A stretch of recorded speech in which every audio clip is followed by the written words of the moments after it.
gipanlakaw o gisangyaw ang maayong balita. So, wala kami may ani dinhi para sa pangalan sa simbahan.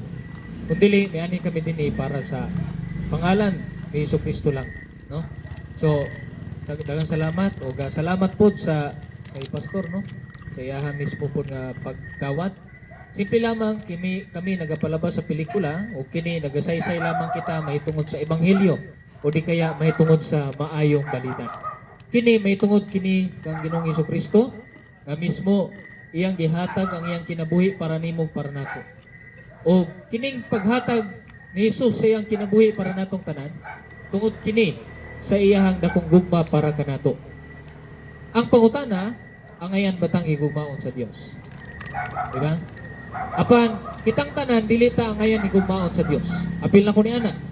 Kaya tungod ninyo ng Biblia sa Roma 3:23, ang tanan makasasala og nahilayo sa kahimayaan sa Dios.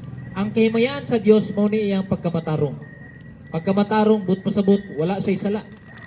Matuod ug tulid ang Ginoo sa iyahang pagka Dios, siyang karakter.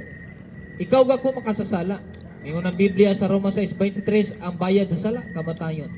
Tungod sa imong pagkamakasasala ug sa akong pagkamakasasala, kitang tanan magbayad sa atong sala dito sa kamatayon sa impyerno. Adunay kamatayon ng tao dili lamang sa atong lawas, kundi ang kamatayon nga kung ang ato ang kalag inigabot sa panahon mamatay kita ang atong kalag mo diretso sa impyerno. Dito sa impyerno